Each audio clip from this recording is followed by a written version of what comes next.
তো শীতকাল তো চলেই এসছে আর এখানে আমি ঠান্ডায় একদম মরে যাচ্ছি। একদিকে আমার বন্ধুরা আছে, কিছু কিছু বন্ধু আছে যাদের শীতকাল কি প্রিয় আমি তো বুঝে পাই না। শীতকালের মধ্যে প্রিয় কি ভাই, স্নান করতে যেতে ইচ্ছে করে না, এত ঠান্ডা লাগে, এত লেভেলের ঠান্ডা লাগে।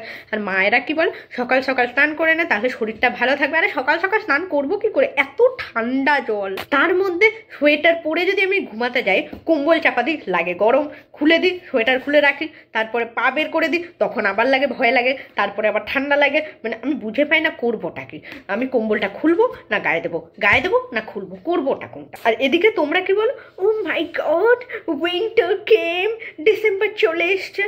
এবার তো আবার আরেক পুজো আছে, কি যিশু পুজো। এবার সবাই মিলে পার্ক স্ট্রিটের মধ্যে পুরো ভিড় লাগিয়ে দেবে। মানে কি বলবো, এত ভিড় আমি বুঝে পাই না ভাই, এত ভিড় কিসের, এত ভিড় কিসের। দুর্গাপুজোয় এত লাইটিং মানে দেখে কি শান্তি হয় না যে এক জায়গায় শুধু পার্ক স্ট্রিটের ওই রাস্তাতেই, আর কোনো রাস্তায় এত লাইট হয় না। ওখানে এত লাইট যে সবাই গাতাগাতি করে ঢোকে। আমি যাবো না ওখানে, আমি কেন যাবো? আমার কি গাতাগাতি খেয়ে কি ওখানে মরার শখ হয়েছে নাকি আমার? আমি একদমই যাবো না। তাই আমি বুঝে পাই না দুনিয়ার সব বিয়ে এই শীতকালেই হয় কেন, আমি আমি মানে বুঝে পাই না কি। ও গরম, গরম হতে হবে তো, মানে ঠিক আছে, হ্যাঁ হ্যাঁ, কেন কেন বিয়ে করবে না? আমি নেমন্তন্ন পাই না সেটা আলাদা কথা, কিন্তু দুনিয়া সবাই মনে হচ্ছে নেমন্তন্ন পায়, শুধু আমি একাই পাই না। দুঃখ ভাই, আলাদাই লেভেলের দুঃখ।